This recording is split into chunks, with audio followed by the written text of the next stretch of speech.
Ration card धारी मानक आसीगला सरकार तरफ बड़ घोषणा जहाँकि एवं सरकार तरफ नुआ अपडेट रही जो माने रेशन कार्ड धारी अटंती प्रत्येक मास से माने कंट्रोल रेशन सामग्री पाउछंती तो सेमानक रही बड़ अपडेट नहले आपण कार्ड कैंसल हो पारे यार संपूर्ण सूचना जानिबा कौन रही राशन कार्ड धारी मानक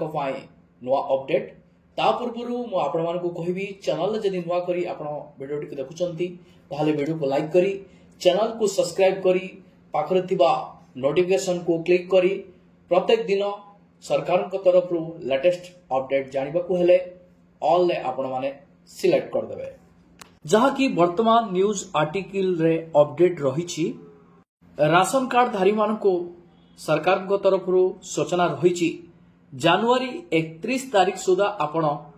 EKYC प्रक्रिया संपादन करनियंतु जदि एपर्यंत आपण माने राशन कार्ड रे EKYC प्रक्रिया संपादन करिनहंती ताहले जनवरी 31 तारीख सुधा आपण EKYC प्रक्रिया टिको संपादन करिया पाए सरकार तरफ आपण मानकु अनुरोध रही जो माने अयोग्य हिताधिकारी अछंती राशन कार्ड रे से माने राशन सामग्री प्रत्येक मास पाउचंती सेमानकु सरकार अनुरोध करिसंती आपण माने आपणकर राशन कार्ड टिकु सरेंडर कर दियंतु नचेत आपण मानक पाए सरकार तरफ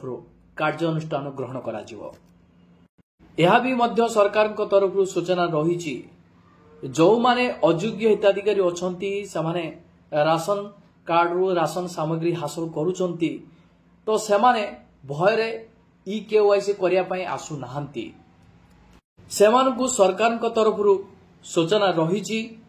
जदि आपण माने राशन सामग्री पाइबा पई योग्य हिताधिकारी नुहंती बा राशन पाइबा पई जो क्राइटेरिया रही सरकार तरफ ताहा जदि आपण फुलफिल करू नाहंती ताहले आपण खूब शीघ्र सरेंडर कर दियंतु आपणकर निजर राशन कार्ड टिको ताकि सरकार तरफ वर्तमान जांच प्रक्रिया चली प्रत्येक ब्लॉक रे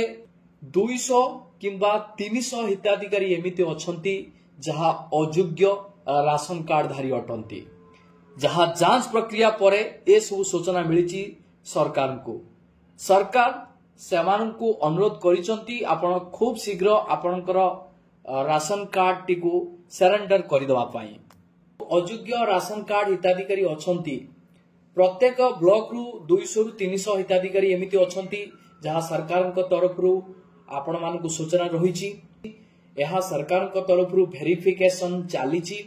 जो मानक घरे 4 चकिया जान अछि बा तांको परिवार सदस्य सरकारिया चाकरी अछंती बा तांको परिवार सदस्य केही जणे सरकारी पेंशन हासिल करूचंती तो सेमानकु ही अनुरोध करा जायछि प्रत्येक ब्लॉक रे 200 रु किंबा 300 मध्य रे अयोग्य हिताधिकारी अछंती जहां वेरिफिकेशन परे जणा पड़ी जायछि जदि आपण माने एही समय रे आपणकर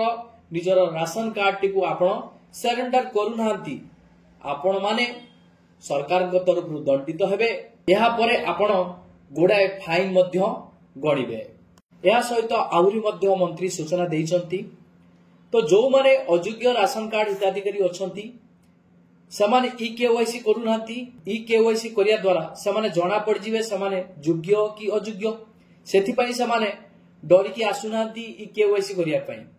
जदि आपण माने करू नाहंती कि आपण माने राशन कार्ड रो योग्य भाबे क्राइटेरिया रे जाउ नाहंती ताहाले आपण माने निजर राशन कार्ड टिकु सरेंडर कर दियंतु खूब शीघ्र जहाँ कि आपण मानक पई भलो हबो जहाँ सरकार तरफ सूचना रही जदि आपण माने सरेंडर निज तरफ न करिवे ताहाले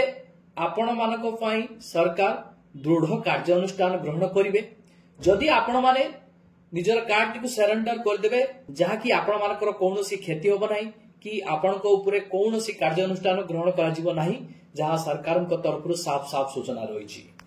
एक कथा भी आपण माने जानी रखंतु फेब्रुआरी मासरू आपणकर नूतन राशन कार्ड बंटन प्रक्रिया आरंभ होब सरकार तरफ अर्थात आपण माने नूतन करी राशन कार्ड रे आवेदन करिसंती ता सहित नूतन सदस्य आपणकर राशन कार्ड रे ऐड करिसंती अर्थात जो माने नूतन करी राशन कार्ड रे आवेदन करिसंती बा राशन कार्ड रे जो माने नूतन सदस्य को जोड़िसंती सेमानक पई फेब्रुआरी मासरु नूतन कार्ड सेमान को बंटन करा जिवो ता सहित जो माने नूतन सदस्य भाबे राशन कार्ड रे जोड़ी हेचंती सेमान को मध्य बेनिफिट मिलिबो एई फेब्रुआरी मासरु।